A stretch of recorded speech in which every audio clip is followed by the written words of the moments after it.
The first cause of pressure in a fluid, or the source of pressure, is simply the weight of the fluid. Oh, and by the way, since we're talking about fluids, let's just be clear that fluids are anything that flows. And so fluids includes liquids and gases. In some cases, the rules that we're talking about will only refer to one of these, either a liquid or a gas. But whenever I say a fluid, that's what I mean, that this principle or idea or equation refers to both liquid and gases. A fluid is a liquid or a gas. Anything that flows, that's where the word comes from. Atmospheric pressure results from the weight of a fluid at sea level. And to derive this pressure, you need to consider a column of fluid over a particular point. So let's imagine, that you have this space on the floor that is 1 square meter. It is 1 meter by 1 meter. And on top of that tile on the floor, that area on the floor, you have a column of air that goes all the way up to space, all right, all the way up to the edge of the atmosphere. I can calculate what the mass of that column of air is, or I can figure it out. The weight of that column of air is going to be equal to m times g. And all of that weight will now be pushing down onto this 1 by 1 meter squared area on the floor. Now, the pressure is going to be that force weight divided by the area. And the weight then is m times g, but I know that density, which is something that we'll get to soon when we talk about density, but density is a measure of the mass per unit volume. You know what density is, you should have had that in high school or physical science.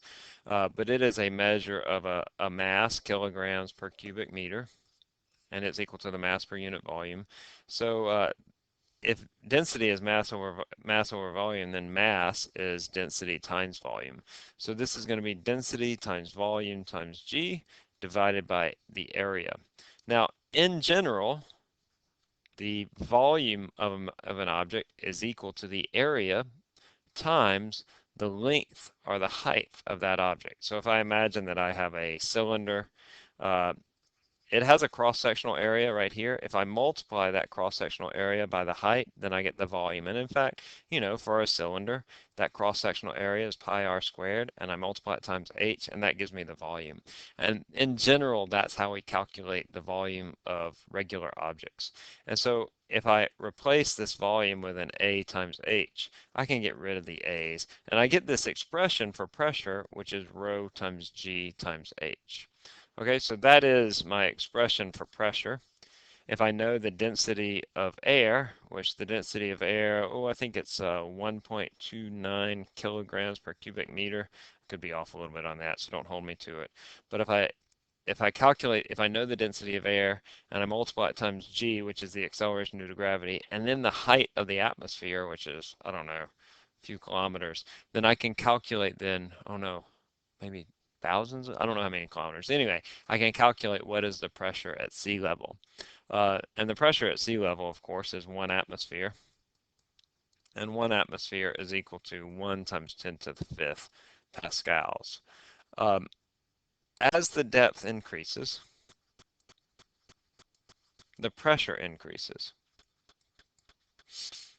Right. So that's true for atmospheric pressure, but also if I'm below the surface of the water, say I'm swimming below the surface of the water, if you've ever been in a swimming pool and you've tried to go down to the bottom of the pool, then certainly you've experienced when the pressure of the pool pushes in on you, and you can feel it most sensitively in your ears, so they're very sensitive to pressure.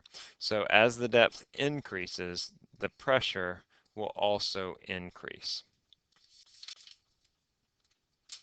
Atmospheric pressure can be really big, but it's difficult to imagine because it's net force. Actually, no, we'll come back to this. We'll come see this in just a second.